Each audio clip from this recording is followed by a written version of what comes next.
natin tumayo. Hallelujah. Let's continue to declare our identity in Christ. Napakahalaga po na malaman po natin kung sino tayo sa ating Panginoon.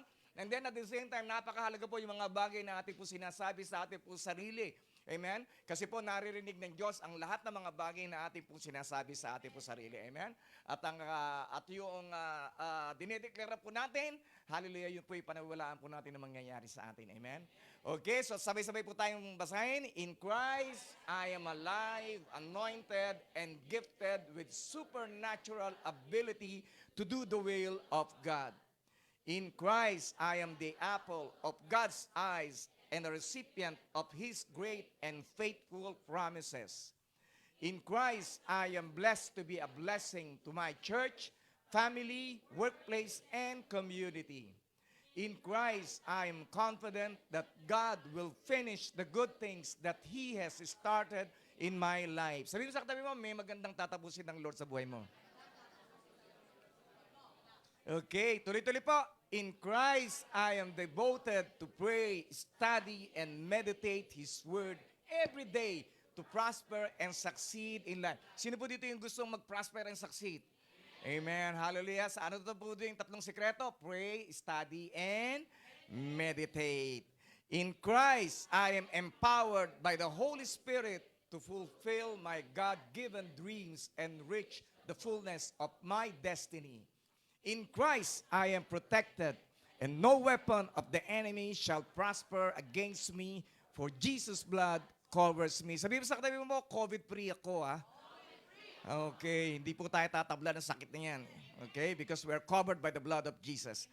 Okay, in Christ, I am forever grateful for His amazing love, joy, peace, unlimited favor, and overflowing provisions in my life and family. Today, I'm going to receive the seed of the Word of God. My heart is prepared. My mind will be renewed. I will get stronger, wiser, and better, all for God's glory. Today, I believe and declare I am abundantly blessed in Christ forever, and no one can change it. Amen and amen. Sige ba, malakpak pa natin ng Panginoon? We can be seated in the presence of God. Sabihin mo sa katabi mo, bago maupo, lahat ng sinabi mo, mangyayari sa'yo. Okay, praise God. Wow. Okay. Wow, meron tayong ano ngayon, ha? Magandang parang tayo may pelikula. Okay. Okay. So, tuloy po tayo sa ating pag-aaral about numbers. Ang Diyos po, palagi po dati sinasabi, interesado sa numero. Okay? At interesado ang Panginoon na mag-increase ang bawat po sa atin. God wants us abundant. God wants us to multiply. God, hindi lamang po addition, nais ng Panginoon na tayo po ay lumago sa ating po pananampalataya, una sa lahat sa pagtitiwala po sa Kanya. Okay? At alam niyo po ba, tayo pong lahat ay naririto, hindi lamang po tayo mag-worship, hindi lamang po tayo para kumanta, hindi lamang po tayo magbigay ng offering, hindi lamang po tayo manalangin. Tayo ay nariritong lahat dahil nihanda tayo ng Panginoon sa Kanya pong mga pangako. Amen? Alam niyo po, ang pangako ng Panginoon ay palagi namang yes and amen. Palagi naman po nandiyan dyan ang pangako ng Panginoon, hindi naman po nawawala. Kaya lang po, ang problema lamang po ay handa na ba tayo? Kasi po, kadalasan po ang pagpapala na natatanggap po natin na hindi po tayo handa, yun po ang siya nating ikinapahamak. Amen? Paano kaya kung bigyan ka ng 1,000,000 ngayong gabi? Di ba? Baka mabaliw-baliw ka na. Okay. Saan ko kaya gagastos ito? Ano kaya una kong pupuntahan kainan? Ano kaya una kong bibilhin? Okay? Praise God. So napakahalaga po na maging handa po ang bawat po sa atin. Okay? Tandaan po natin, Panginoon, God is a God of timing. Okay? Hindi po siya nagmamadali. At ganoon din po ang bawat po sa atin, hindi po tayo dapat nagmamadali. Okay? Hallelujah. Kung yung Prince Charming mo, hinihintay mo, parating na yun. Okay? Okay? So alam niyo po, in the story of Numbers, alam po natin na si Moses, ang kanila pong leader, si Moses po ay, dahil po may pinangako ang Panginoon sa kanila na isang promised land, ang ginawa po ni Moses, siya po ay gumawa po siya ng grupo, nag-send po siya ng 12 tao para puntahan yung isang lugar na pinangako ng Panginoon sa kanila pinuntahan nila. Sabi nila, tingnan ninyo ang kanilang mga ginagawa, kung gaano sila kalalaki, ano ang kanilang kahinaan, ano yung kanilang mga produkto, ano yung kanilang lupa, at yun ang ginawa ng mga pinadala niya. Okay? At ang nangyari, ano po nangyari? Ito po ang kanila pong nakita. Ang grapes po ron ay napakalalaki. Kasi lalaki po ng singkamas ang kada isang grapes, okay? Kasi laki ng mansanas. Kaya isa pa lang nung busog ka na. Okay, so ibig sabihin, napakataba po ng lupa. Nakita po ng 12 espiya ang mga bungang yun, okay, ng grapes. Kaya nga hindi po nila kayang, tayo magbitbit tayo ng grapes, di ba? Isang plastic lang. Ganyan lang ang dala natin. Lalo na kung sapman lang ang binili mo, di ba? Siguro mga 5 piraso lang. Di ba? Pero yung grapes na kanilang kinuha, talaga pong kinakailangan 2 tao yung magbubuhat para ito ay madala po nila sa kanila po para may pakita po nila kay Moses. Okay? Kaya alam po, ang nangyari po ay nagkaroon po ng mali pong perspektibo yung 10 espiya sa kay Caleb at saka kay Joshua laban doon sa 10 na nakasama nila. Ang nakita nila, puro mga negative. Kaya napakahalaga mga kapatid, huwag kang sasama doon sa palaging negative. Okay, yung wala ka namang sakit, may kumati lang, ay allergy yan. Okay. Buni yan, buni. Hindi ba? Kaya pagka inubo ka lang ng konti, nangyari ng konti, ay, layo-layo ka ng konti sa akin, ha? Baka meron ka ng COVID. Okay?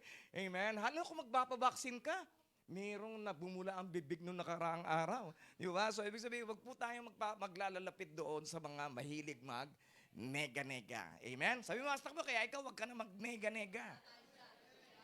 Okay? Amen. Hallelujah. At tandaan po natin palagi, death and life is in the power of the tongue. So, yung ating po mga bagay na sinasabi, meron pong kapangyarihan yan. Meron po yung kapangyarihan na tumaas sa pananampalataya mo, meron din naman kapangyarihan niya para bumagsak. May kapangyarihan niya na ikaw ay umasenso, o pwede rin naman magkapangyarihan din niya na ikaw ay maghirap. May kapangyarihan niya na magbigay ng pagpapala sa iyo, at meron din kapangyarihan niya na magbigay ng sumpa sa iyo. Amen? Kaya napakahalaga na palagi po nating sinasabi ay mga bagay na mahalaga, mga bagay na punong-puno ng pananampalataya. Amen? Hallelujah. Ako palagi mo sinasabi, ay naku, wala na yata magkakagusto sa akin. So, di wala na. Sinabi mo na eh. Di ba? Ay, naku. Hindi na yata ako papayat. Okay? Hindi ka nga papayat kasi panay ang kain mo eh. Okay? Okay? So, ibig sabihin mga kapatid, naku, hindi na yata ako aasenso. Sinabi mo, hindi ka na aasenso, hindi ka na aasenso. Wala kang trabaho, hindi ka na magkakatrabaho, hindi ka na nga magkakatrabaho, ay wala kang ipon. Palagi mo sinasabi, hindi ka nga magkakaipon. Amen? So, ibig sabihin mga kapatid, kung magsasalita rin lang tayo, piliin na natin yung mga bagay na sasabihin natin. Sabihin mo sa katabi mo ulit, kaya ikaw, piliin mo yung mga bagay na sinasabi mo. Okay? At ano po nangyari? Doon po sa 12 espiya ay 2 lamang po yung positive at 10 po yung negative. Okay? Ibang-iba po yung generation nila. Ngayon po, ang blessed ay yung mga negative. Hindi po ba? Tama. Pagka in-scan ko, yung negative, okay ang pasok yan. Pero during that time, yung mga negative, yun po yung hindi po maganda. Okay? So sabi dito sa Numbers chapter 14, verse 1, then the whole community began weeping aloud and they cried all night. Ngayon, ano pong dahilan? Bakit po sila umiiyak? Bakit po sila umaatungal? Bakit po sila humahagulgol? Bakit po? Kasi po nakarinig po sila ng balita na hindi maganda. Ang nakita lamang po nila yung grapes na maganda, pero ang binalita ng 10 ito ay naku, yung pupuntahan po natin ay puro mga higante naroroon. At ang tingin nila sa kanilang sarili ay tipaklong. So wag mong tingnan ang sarili mo ng tipaklong. Okay? Pagka titingnan mo ang sarili mo, tingnan mo ang sarili mo na ikaw ay pinagpala ng Diyos, na ang pabor ng Diyos ay nasa sayo, na ikaw ay maganda, na ikaw ay gwapo, na ikaw ay aasenso, na ang buhay mo hindi lamang ganito, ang buhay mo ay iaangat ng Panginoon. Amen? Sabihin sa katabi mo, kaya ikaw hindi ka tipaklong, ha? Okay. Okay. Praise God. They cried all night. So ngayon po, natatandaan niyo po ba yung pinakamahabang iyak ninyo sa inyo pong buhay? Ano yung pinakamahabang iyak ninyo sa buhay? Yung buhay. Yung minahal mo, hindi ka minahal. Di ba? Okay? Tama po ba? Alam niyo po, yung pinakamahabang iyak ko po sa aking buhay noong po akong grade 2. Nung grade 2 po ako. Bakit? Ba't ako umiyak ng mahaba? Kasi nangyari, bagyo po yun eh, bagyo. Okay, at yung mga, kasi di ba pag bagyo, kinakancel yung school, tama? Eh, yung ruling ng school, pagka walang sumundo sa'yo, hindi ka makakauwi. Eh, kasi po, umuwi na lang po ako mag-isa eh. Ako na lang po yung sumasakay. Kahit po grade 2 lang ako, ano po ako, independent na po. Kasi siyam po kami magkakapatid. Okay? So, wala na pong panahon para ako'y sunduin ng aking nanay. Kaya, ayun, yung nangyari sa akin yun, natapos po yung oras, tsaka lang ako sinundo. So masamang sama yung loob ko, talagang hindi ko makakalimutan yun, nag-iiyak ako. At hindi man ako pinansin ng aking mga kapatid, umiyak ako na umiyak na umiyak. So ano bang ibig ko sabihin? Nasayang lamang po yung luha ko, nasayang lang po yung aking pagod, dahil lang po sa mga bagay na wala naman pong katuturan. Amen? Hallelujah. Kaya ikaw kung iniwan ka, wag mo na siyang rin balikan, okay? May mas magandang inihahanda ang Panginoon sa iyo. Amen? Okay. Praise God. So, mga kapatid, ano? So, ano pa nangyari po sa kanila? Meron po silang kinatatakutan. Kinatatakutan po nila na pupunta doon sa lupang pangako ng Panginoon. Amen? Hallelujah. Wag po tayo matatakot sa mga pangako ng Panginoon. Meron po palagi pong mga challenges. Tandaan po natin, meron pong mga paghihintay. Pero wag po natin kalilimutan na sa anumang mga pinangako ng Panginoon, tayo ay kanyang sasamahan. Amen? Kaya wag kang mag-iiyak palagi. Amen? And then next about, their voices rose in great chorus. Wow! Ibig sabihin, sabay-sabay sila. Di ba? Para silang choir. Okay? Great chorus of protest. Ibig sabihin, hindi sila kumbinsido na sila ay pupunta doon sa lupang pangako ng Panginoon dahil natatakot sila. Dahil sa balita. Kaya po tayo, mamili po tayo ng mga balitang pinakikinggan po natin. Kung palaging masamang balita ang pakikinggan mo, ano po mangyayari sa inyo? Ito ay magke-create ng takot sa inyong puso. Di ba? Hindi ka na halos hahakbang sa pananampalataya mo pagka ikaw ay nakakarinig ng masasamang balita. Kaya hinto na po natin yung ating mga tulpo-tulpo. Okay? Puro masamang balita. Okay? At dagdagan po natin ang pakikinig ng salita po ng Diyos. Okay? At sabi dito, against Moses and Aaron, if only. Sa Tagalog po, sana. Di ba? Minsan marami tayong mga sana. Yung mga drama po natin, sana, tinakpan mo na lang ang ilong ko nung ako'y baby pa. Eh, hindi nga makita yung ilong mo eh. Di ba? Sana. Hindi na kita nakilala. Eh, hindi ka nga niya kilala eh. Di ba? Amen? So, if only, sabi dito, if only we have died in Egypt or even here in the wilderness, they complain. Di ba? So, wag po natin punuin ang buhay po natin ng mga pagrereklamo. Palagi po natin tandaan sa anong mga bagay tayo, palagi po magpasalamat. Amen? Sa umaga pa lang magpasalamat ka na. Sa tanghali, magpasalamat ka pa. Sa gabi, magpasalamat ka. Tama? Okay po ba yun? Okay, magpasalamat po tayo kung merong kukonti, kung merong marami. Magpasalamat tayo kung ikaw ay nag-iisa o kung meron kang kasama. Magpasalamat ka kung ikaw ay may kalakasan o kung ikaw ay napapagod. Magpasalamat ka kung ikaw ay may trabaho o wala. Amen? Sa lahat ng bagay tayo po ay magpasalamat. Okay? And then, died in Egypt. Ito po yung nakakalungkot. Ano po? Minaliit po nila ang kakayanan ng Diyos sa kanila pong buhay. Inalis na nga sila doon sa lugar ng Ehipto, sa lugar ng pagkakaalipin na kung saan sila nag-overwork, walang puro overtime, walang day off, di po ba? Pero ganun pa man, mas pinipili pa po nila. Yun po yung nakakatakot pagka palagi po natin binabalikan yung ating pong kahapon. At ang nakakalungkot po, hindi po ninyo mararating ang inyo pong destiny if you are always thinking about your history. Amen? Hallelujah. Kaya palagi po natin tignan ang yung atin pong destiny, hindi yung atin pong kahapon, yung atin pong mga nakaraan. Okay? Yung mga nakaraan, wala na po tayong magagawa doon. Kay pangit yun, kay maganda yun, hindi na po natin po pwedeng balik-balikan yun. Ang pwede lamang po nating balik-balikan sa ating pong mga nakaraan ay ano po? Yung mga magagandang bagay na ginawa ng Panginoon sa iyong buhay. Amen? Palakpakan natin si Lord. Okay. So, when your eyes are on yourself and your circumstances, pagka ikaw ay nakatutok lamang sa sarili mo, nakatutok ka lamang sa mga sitwasyon mo, ano po nangyayari? Sabi dito, you lose the right perspective and say and do foolish things. Di mo ba? Pagka nakatuto ka lamang sa sarili mo lamang at sa iyong sa mundo mo, sa sarili mong mundo, nawawalan ka ng tamang perspektibo sa buhay. Kaya napakahalaga, we should always be having our perspective right. By how? Paano po tayo magkakaroon po ng tamang pananaw sa buhay? Sa patuloy na pagbabasa ng salita po ng Diyos. Sa patuloy na pagbabalik sa Kanya pong mga pangako. Okay? Parang wala akong kausap, ha? Amen. Okay. So that's why it's very important for us to know the Lord deeper. Makilala po natin siya sa mas malalim na kaparaanan. Hindi tamang yung paimbabaw. Ay, si Jesus, kilala ko yan eh. Si Jesus, siya yung aking Panginoon, siya yung aking Master.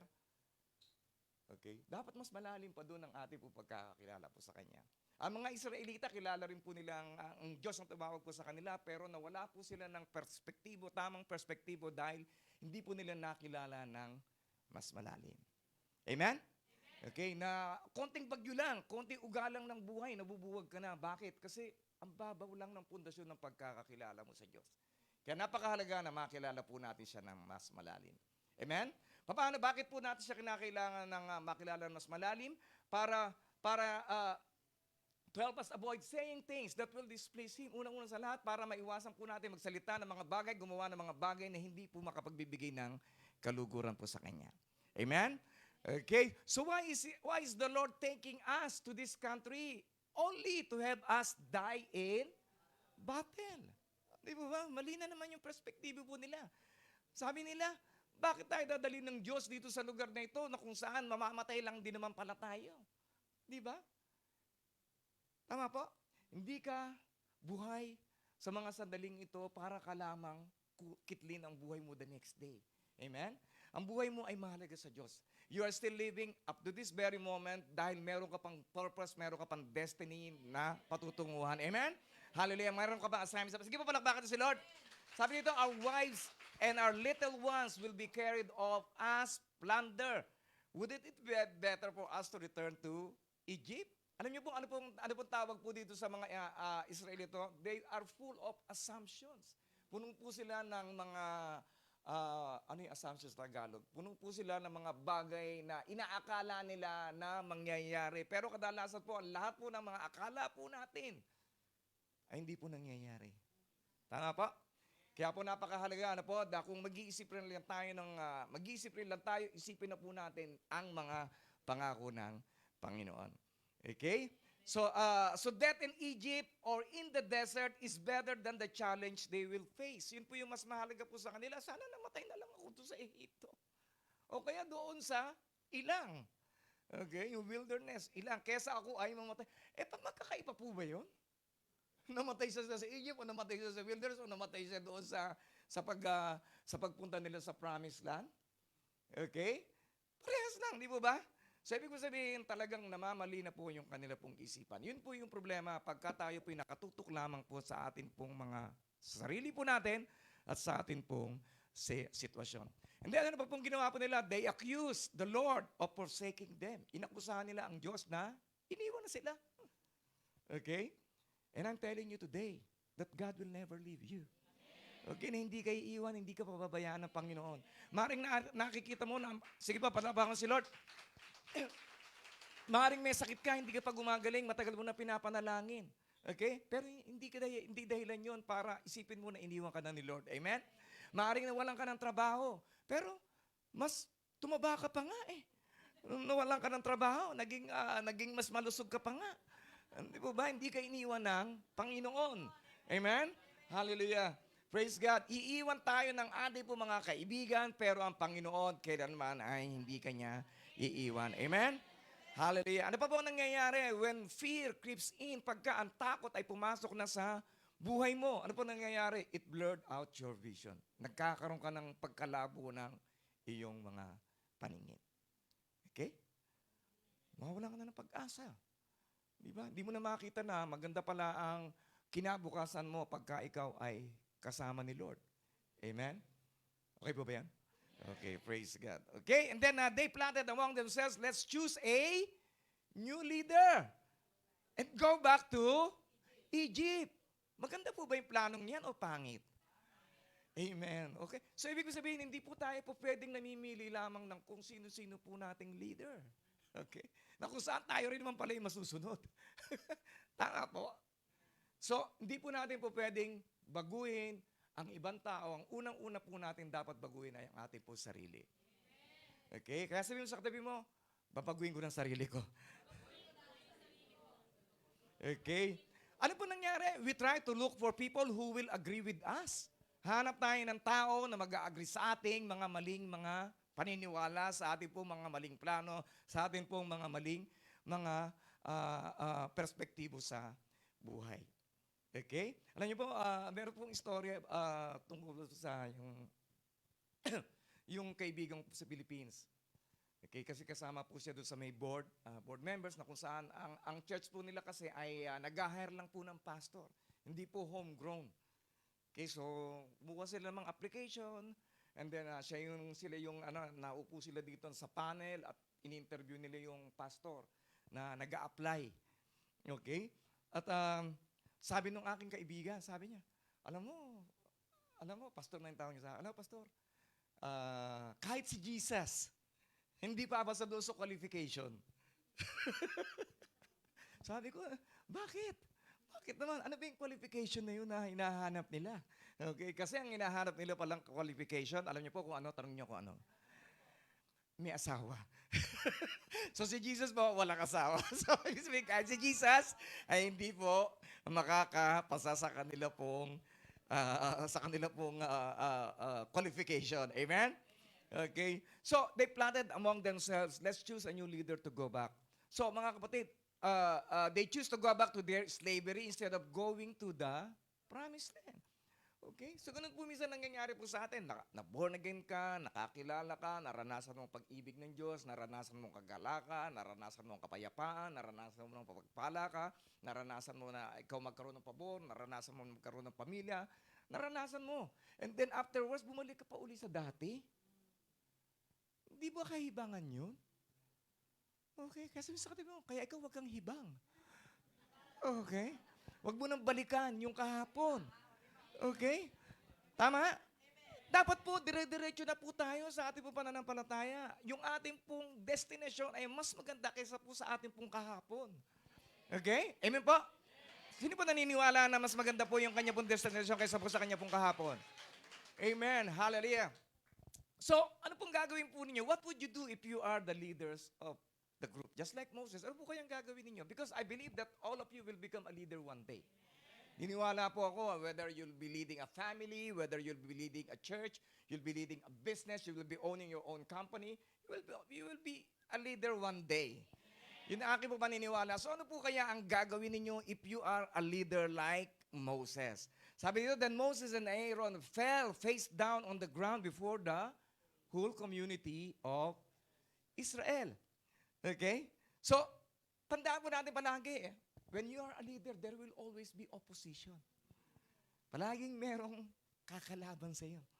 Kahit magandang intensyon mo, kahit na mabait ka, kahit cute ka, meron palaging kakalaban sa iyo. Iniisip nila mas cute sila kaysa sa iyo. Okay? Okay? It's given. So you must be ready. So ano pong gagawin po ninyo? Sabi po dito, sa binasa po natin, then Moses and Aaron fell face down. So ano pa ibig sabihin nun? In the Old Testament, that is the way of humbling themselves before the Lord. That is the way of humbling themselves before the people. So number one, palagi ko po sinasabi ito to my son, kahit kay Jeric, sinabi ko to. There are 3 things that you have to remember. Kung gusto mo talagang, if you really want to get ahead in this life, una-una sa lahat, honor God. Honor people and honor those who are in authority over you. Then number 2, always keep humbling yourself. Palagi ka magpakumbaba. Okay? Alam niyo po ako, minsan, I always pray for that, lalo na po sa magmamaneho. Doon po nasusubok yung aking patience, yung aking humbleness. Okay? Minsan tatawid ng red line, di ba? Titit, tit. Bago titit. Okay. Di ba? So, let's keep on humbling us. And then, ikatlo po is keep on improving yourself. Hindi po, it's not enough that you honor God, you go to church, you worship, you serve, tapos na yun. No, it's incomplete. Dapat you should keep on improving yourself. Nagdadagdag ka pa ng mga skills mo. Kanina ngusap kami ni Jeric, sabi ko, tingnan mo maigi, ano yung nasa Pilipinas, sino yung mga nagkakaroon ng part-time, sino yung nagkakaroon ng pagkita, extra income, na yung iba hindi. Yung marunong mag-computer. Tama? Kasi yung iba na skills lang, puro mano-mano lang yung kanilang kamay, hindi po sila masyadong nagkakaroon ng income. Pero yung mga marunong mag-computer, ibig sabihin additional knowledge. Tama? Lahat po ba dito marunong mag-computer? Okay, that's good. So you just keep on improving yourself. Amen? Okay. So isa pa po, ano pa bang matututunan po natin? Do not be affected by popular opinion. Huwag po tayo magpapa-epekto kung marami silang ganito ang kanilang opinion. Basta po tayo kung ano ang sinasabi po ng Bible, kung ano po yung sinasabi ng ating Panginoon sa atin, yun po ang ating pong susundin. Okay po ba yan? Okay, so hindi porket gusto ng karamihan ay tama. Kung di po natin iisipin yan, ikaw ay tatamaan. Okay? So napakahalaga na wag po tayong sumunod po doon sa karamihan. Sundin po natin, palagi po nating i-filter sa pag-ibig ng ating Diyos sa ating pong mga buhay. Okay? Meron kayong pag-ibig dito sa ginagawang ito. Ito kaya ay nakalulugod sa ating Panginoon. And then two of the men who had explored the land, Joshua, son of Nun, and Caleb, son of Jephunneh, tore their clothing. So ano po yung pagpupunit ng damit? Okay, medyo dramatic, ano? Ano po? Okay, talagang punit ng damit, ano po? Pero lalaki lang yung naririnig kong nababasa ko nagpupunit ng damit, yung babae, hindi Okay, kaya pagka desperado kayo mga babae, huwag kayong magpupunit ng damit ninyo. Okay? Okay, tearing up clothes, ano ibig sabihin ng mourning? Ibig sabihin sila po yung nagdadalamati. They are in deep distress. Bakit? Unang-una sa lahat ay hindi po sila nanalo, kundi dahil sila po yung nalulungkot dahil hindi po nila mararating ang lupang pangako ng Panginoon dahil hindi po nananampalataya yung iba. Okay? At ito po yung nakakatuwa, meron po palang pinagbabawalan na magpunit ng damit. Sino po kaya yun? High priest. Sabihin yung mga saserdote, yung mga matataas na saserdote, sila po ay hindi po inaalaw na magpunit ng damit. Okay? Praise God. Parang di magandang news yan, Pastor. Okay lang yan. Okay. And then they said to all the people of Israel, the land we traveled through and explored is a wonderful land. Magandang lupa. And then if the Lord is pleased with us, He will bring us safely into that land and give it to us. It is a rich land flowing with milk and honey. Okay? Mga kapatid, hindi po totoo, hindi po minsan sinasabi dito, flowing with milk and honey, talagang merong umaagos na gatas, o may umaagos na pulot, yung honey. So, ibig sabihin, it's only a metaphor. Ang Bible po is not only literal, sometimes it's metaphor. Jesus is the door, hindi po siya pintuan. Tama? So, when we read the Bible, hindi po literal minsan ang ating po pagkakabasa. Okay? So, ibig sabihin nun, maunlad at mayamang bansa ang bansang Israel.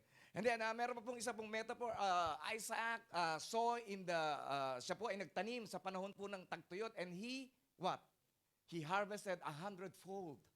So, totoo ba na nag-harvest siya ng 100 beses? No, ibig po sabihin, nag-harvest siya ng mas higit sa kanyang inaasahan. Okay? So, yun po yung ating po mga ano.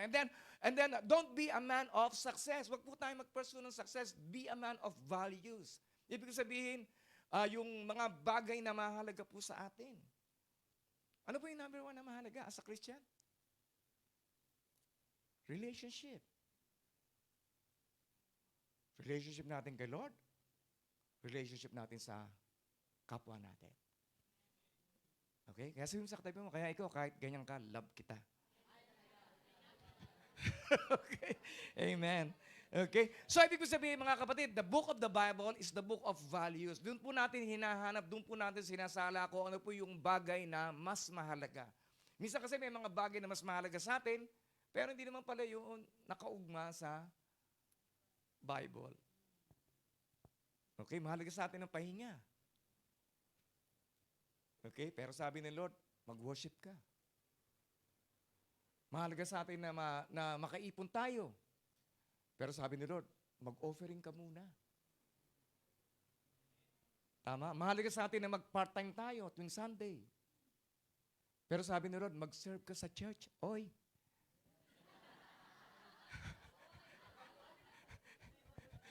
Okay? Hindi po ba? So, it's very important for us to know what is really valuable. Okay? And then, do not rebel against the Lord. Bakit? Anong sa Tagalog to? Huwag mong kalabanin ang Diyos.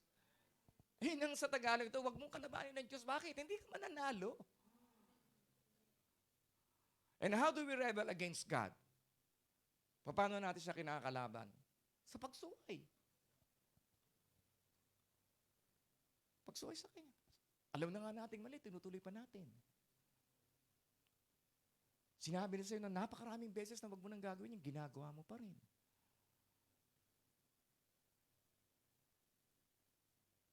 Ayan, galit na lahat. Oh. Okay? So do not be a rebel. And don't be afraid of the people of the land. They are only helpless. Pray to us. Alam niyo po ba, isa po sa mga bagay na makapaghihinder ng ating pong pag-asenso ay yung takot po sa tao. Ano na lang sasabihin ni tita? Ano na lang sasabihin ni tito? Ano na sabihin ng aking mga friends?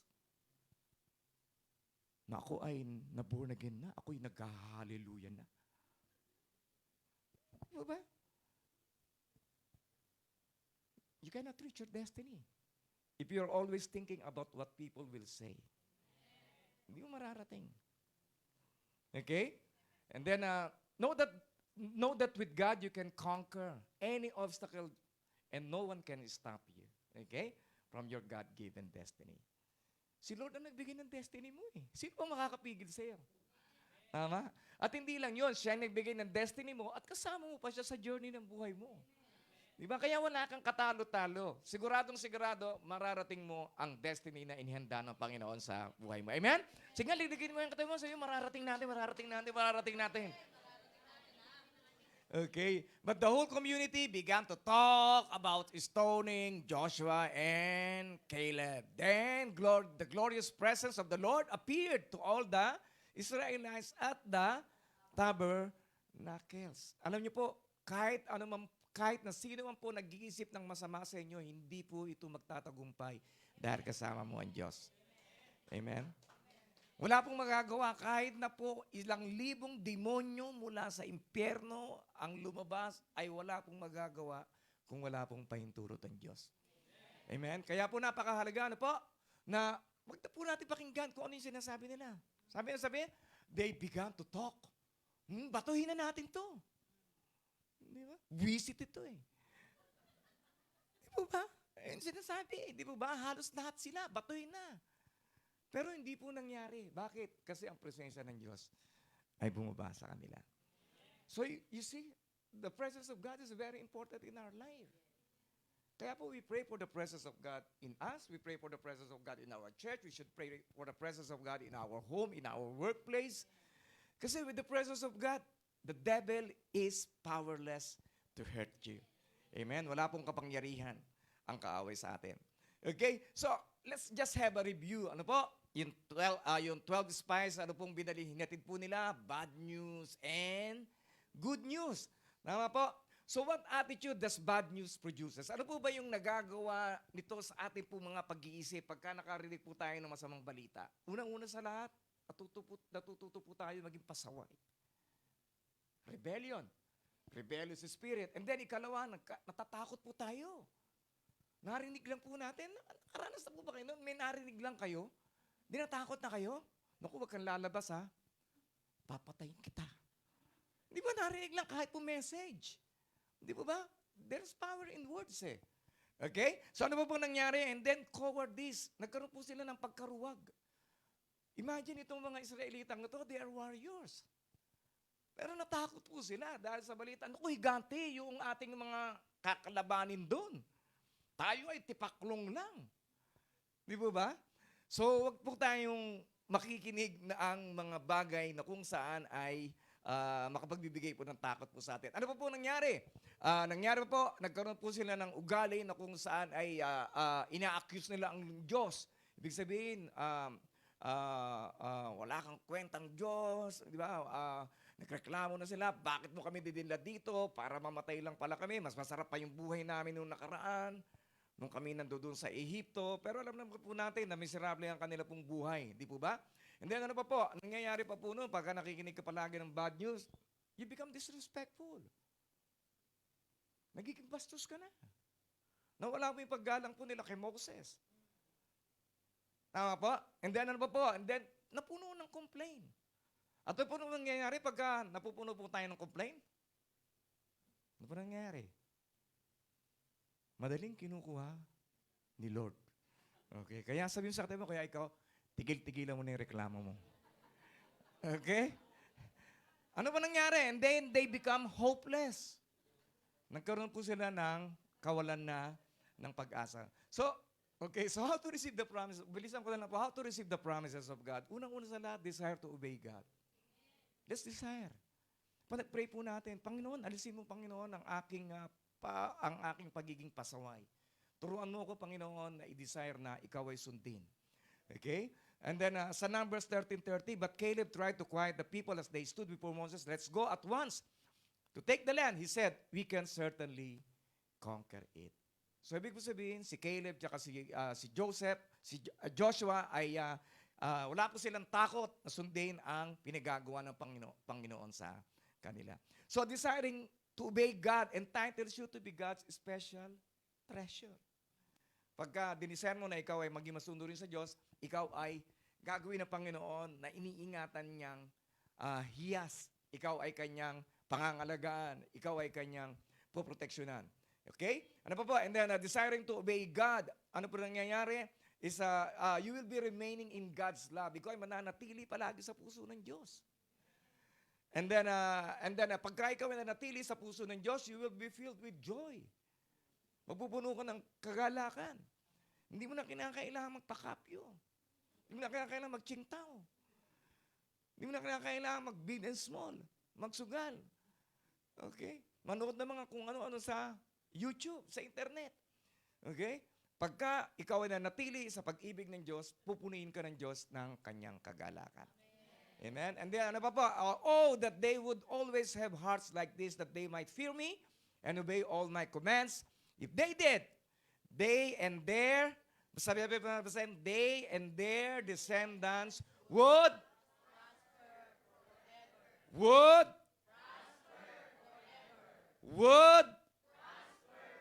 Okay, so dapat nakabaon na sa inyo yan. Ano po? Sabi lang, hindi lang ikaw, maging ang iyong mga anak, ang iyong mga magiging anak, ang mga susunod mo pa mga saling lahi, descendants, would prosper forever.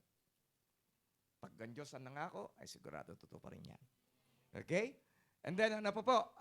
And then long life, mahabang buhay. And then, you will be unshakable in times of calamity. Pag dumarating yung mga bagyo ng buhay, hindi ka matitinag, hindi ka magagalaw. Bakit? Dahil ikaw ay may katatagan, dahil ikaw ay nasa Panginoon. And then ano pa po, at ang nakakatuwa po pala noon, dati hindi ko po masyadong mapaniwalaan that God honors people pala. God honors people. God honors you. God honors me. God honors people. Sa John 12:26, basahin ko na lang po, anyone who wants to be my disciple must follow me because my servants must be where I am and the Father will honor anyone who serves me. Yan napakahalaga that we are serving Jesus. We are serving God. Okay? People may not be honoring you, but just imagine the God, the creator of heaven and earth, the God who created the universe, the God who created you and me will honor you. Amen? Just continue to serve Him. And then number 2 po, focus on God's power and provision. Where there's a vision, there is provision. Okay? Kung meron po pinakita ang Panginoon sa inyo, siya po ay magbibigay. Siya po ay magpapadala. Okay?